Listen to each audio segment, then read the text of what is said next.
How does the man you once called your husband, your protector, turn into your killer? How does love turn into bullets? Trust into betrayal? What goes through his mind as he pulls the trigger? Does he feel regret? Or was this always in him? And your children, how do they live knowing their father took their mother away? Where's the justice when the one who vowed to protect you is the one who destroys you? Markeita McCleary Neroes was 28 years old. She lived in Mesquite, Texas. She had a husband named Ashton Neroes. They had children together. One of their children was 8 years old. Markeita lived with her family in a house in a quiet neighborhood. On October 18th, 2020, it was a Sunday afternoon. The weather was normal. People in the neighborhood were in their homes. Inside one house on Oates Drive, Markeita and Ashton were having a disagreement. They had argued before. This time, the argument became louder. It happened inside the home while their 8-year-old son was present. While the argument was going on, the boy was inside the house. He could hear the shouting between his mother and father. After the loud voices, he heard gunshots. He heard 10 different gunshots. After hearing the gunshots, the boy left the house. He ran to a neighbor's home. He knocked on the door and told the neighbor, "I think my dad shot my mom." The neighbor quickly called 911. Police and emergency workers arrived at the house. They found Markeita inside the home. She had been shot multiple times. She was still alive but in serious condition. Emergency workers took her to the hospital. At the hospital, doctors tried to save her, but they could not. Markeita was pronounced dead shortly after she arrived. The police began an investigation. They needed to find out what happened. Ashton Neroes, her husband, had already left the house after shooting. He later went to the police station and turned himself in. He told the officers that he was the one who shot Markeita. The police arrested Ashton. He was taken to jail. His bond was set at $100,000. The case was now a murder case. Ashton Neroes was charged with the murder of his wife. Police continued gathering information about what happened inside the house. Neighbors told police that the couple often had problems.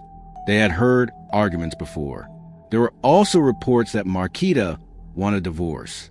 Some said there may have been other issues in the relationship, but nothing had prepared anyone for what happened on that day. The 8-year-old son was the only witness in the house. He told police what he heard and saw. His statement became part of the official report. The news of Markeita's death spread through the community. People were surprised by the event. Police confirmed that there was no sign of forced entry. There were no other suspects. Ashton was the only person involved. If you enjoy real crime stories that uncover the truth, don't forget to subscribe. Your support helps us share real cases, spread awareness, and give a voice to those who can't speak for themselves. Before we begin, let us know in the comments, where are you watching from? And what are your thoughts as the story unfolds? Welcome to True Crime Tales, where we reveal the crimes that shock communities and the secrets hidden behind closed doors. These are real people, real events, real consequences. Hit subscribe and turn on notifications. You won't want to miss what's coming next. Now, let's begin. Markeita McCleary was born in the year 1992 in the state of Texas, United States. She grew up in a suburban area where most families lived in single-family homes or apartment units. Her environment was quiet, with access to basic schools, shops, churches, and local parks.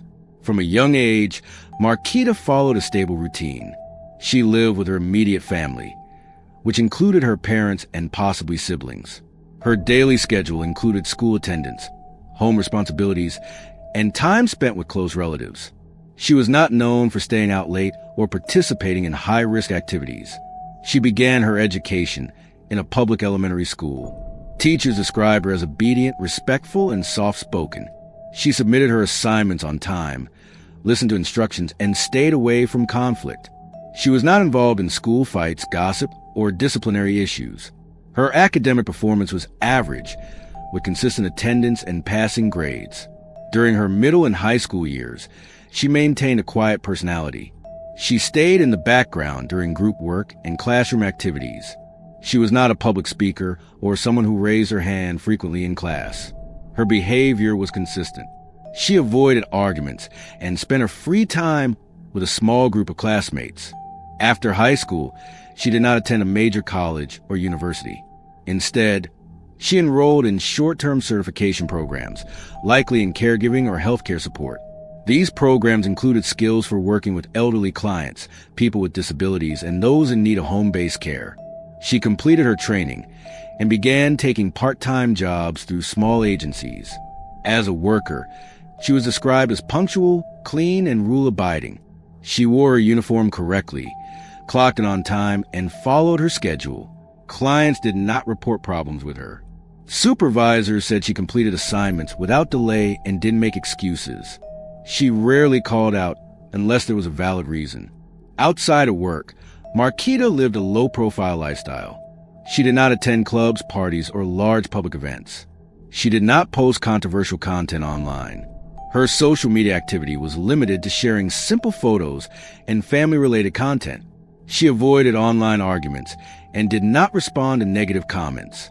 Her posts showed no indication of risky behavior. She maintained contact with a small number of friends, mostly women around her age. Conversations were focused on daily life, work, food, and errands. She did not engage in gossip or public criticism. She communicated mostly by phone and text. She avoided video calls and social meetups unless necessary. Her faith was Christian-based. She attended church services occasionally, especially on Sundays and holidays. She followed basic teachings and respected church leaders. She did not volunteer to lead groups or speak in front of others. She sat quietly and left without drawing attention. She managed her personal finances carefully. She did not spend on luxury items or brand-name fashion. Her grocery lists were simple. She paid bills on time and tracked expenses in a notebook. She did not own credit cards with high limits. She used prepaid phone plans and budgeted her income weekly. In terms of personality, she was described as patient, observant, and private. She listened more than she spoke. She avoided confrontation and stayed away from drama. She preferred to sit quietly, handle her responsibilities, and leave when her work was done. She showed interest in domestic activities, such as cleaning, cooking, and organizing. Her living space was orderly. She kept her kitchen stocked with basic food items. She cleaned regularly. She liked making simple meals and arranging things by routine. Markeita Skina met Ashton Neroes when they were both young adults. They lived in the same region and were part of the same community. At the beginning of their relationship, they spent a lot of time together. They talked, went places, and took pictures together. They started dating. After some time, they got married. The marriage brought them under the same roof. They moved in together. They began building a family. They had children. They posted pictures online. They looked like a regular couple. At first, there were no major issues noticed by people outside. The family attended events together. They were seen with their children at stores and parks. Some friends and neighbors believed they were doing fine. However, as time passed, things began to change. There were signs that the relationship was no longer stable. Markeita's friends noticed she became quiet. She stopped sharing details about her personal life. Some people close to her said she looked worried most of the time. Inside the home, arguments began. Markeita and Ashton were no longer on the same page. They argued over many things: money, responsibilities, time, and control. The arguments got louder and more frequent. Markeita started telling people that she didn't feel safe. She said the arguments were affecting her and her children. She began thinking about leaving the relationship. She even mentioned divorce to some people, but she was still living with Ashton. People close to her asked her why she had not left. She said she was thinking about her children. She believed they needed both parents. She also did not have enough money or a clear place to go. She was trying to plan, but she had not made a decision yet. Some friends said Markeita was afraid things could get worse if she tried to leave quickly. She was careful. She avoided conflict. She stayed in the house and continued her daily routine. Meanwhile, Ashton was becoming harder to talk to. He became controlling. He did not like being questioned. When Markeita brought up the idea of separation, arguments increased. There were signs of verbal abuse. Markeita was isolated. She didn't talk much about what was happening at home. No one knew exactly how bad things were inside the house. Markeita did not tell everyone. She only shared pieces of the story with a few people. She kept her problems private. She focused on her children and her work. During this time, Ashton kept living in the house. He acted normally in public, but behind closed doors, the relationship was falling apart. Markeita was still planning how to leave, but she had not yet taken action. Why didn't she leave? Was she waiting for the right time? Did she know something might happen? What was Ashton hiding? Was this just stress? Or was there something more going on? The relationship had gone from happy to broken, but there were no police reports or outside investigations. From the outside, everything looked normal, but inside it was not. The home where they once laughed had become silent. The couple that once smiled now barely spoke. The trust was broken. The safety was gone. Markeita was living with someone she no longer trusted. She did not act out. She did not scream or fight. She kept her focus on the children. She tried to stay calm. But staying did not make her safe. October 18th, 2020 was a Sunday. It began as a regular day in Mesquite, Texas. Markeita McCleary Neroes and Ashton Neroes were inside their home, located on Oates Drive. They lived there with their children. One of their children, an 8-year-old son, was present during the incident.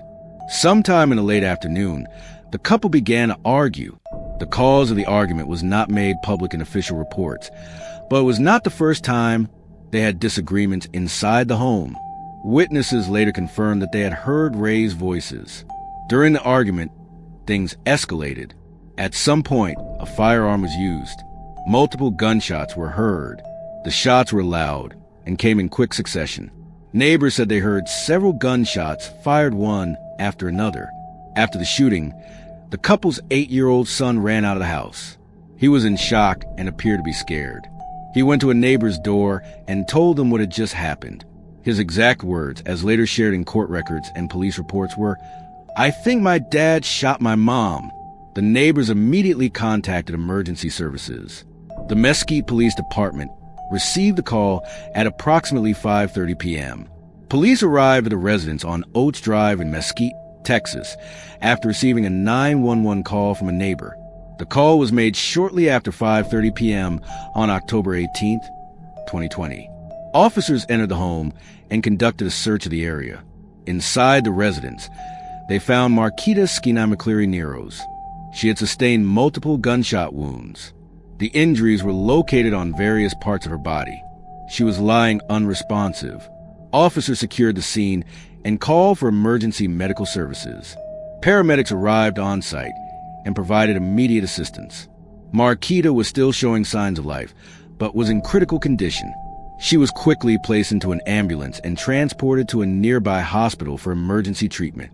Upon arrival at the hospital, medical staff attempted life-saving procedures. Despite their efforts, the injuries were too severe. She was officially pronounced dead not long after arriving at the facility. The exact time of death was recorded in the hospital's report and confirmed by law enforcement. The medical examiner later conducted an autopsy. The report confirmed that she died from multiple gunshot wounds. The wounds were consistent with the use of a handgun fired at close range. At the time of the shooting, her 8-year-old son was present inside the home. He was unharmed physically but witnessed the incident. He heard the argument, then the gunshots, and then saw the aftermath. He left the home immediately and ran to a neighbor's house to report what had happened. The neighbor made the emergency call and stayed with the child until police arrived. After the incident, Child Protective Services and family members stepped in to care for the child. Support services were also offered to help manage trauma and emotional impact. Following standard procedure, the residence was treated as an active crime scene. Officers secured the area with tape. Detectives began collecting physical evidence, interviewing witnesses, and reviewing the timeline of events. Forensic personnel documented the scene, photographed key locations inside the house, and retrieved the firearm used in the shooting. However, he did not attempt to flee the area or hide. Later that same day, Ashton turned himself in to the authorities. He went to a police station and surrendered without resistance. According to police records, he made statements acknowledging his involvement in the shooting. During questioning, Ashton admitted to shooting Markeita. He did not claim self-defense or provide an alternative explanation at the time of arrest. He was processed and booked into custody by the Mesquite Police Department. Following standard legal procedure, Ashton was charged with the offense of murder. A magistrate reviewed the case and set bond at $100,000. This amount represented the legal conditions under which Ashton could be temporarily released pending trial. There is no public record confirming whether bond was paid or denied after the initial hearing. The arrest and murder charge were reported in local media outlets. News coverage included his name, age, mugshot, and the fact that he had admitted to the shooting. The public response was immediate. Many residents of Mesquite expressed shock, especially those who knew the family or lived nearby.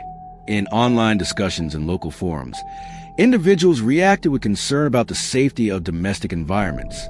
The case raised questions about unreported household violence, warning signs of abuse, and how often these issues remain hidden until a serious crime occurs. The arrest of Ashton Neroes officially marked the beginning of the criminal case. From that point forward, the case moved into the hands of the legal system, where prosecutors prepared for a full trial and the investigation continued with interviews, forensic analysis, and document collection. In 2024, 4 years after the shooting, Ashton Neroes stood trial for the murder of his wife, Markeita McCleary Neroes. The case was heard in a Texas district court. By that time, the investigation had been completed, and all evidence had been submitted to the court system. The trial process followed standard criminal procedure. Prosecutors presented their case using physical evidence, forensic reports, official statements, and witness testimonies.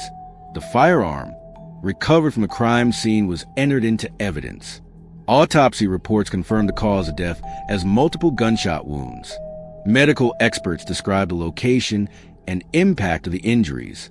One of the most significant witnesses during the trial was the couple's son. He was 8 years old at the time of the shooting, but by the time of the trial, he was older and able to speak about the events clearly. His testimony was given in court under protection and supervision to ensure safety and mental well-being.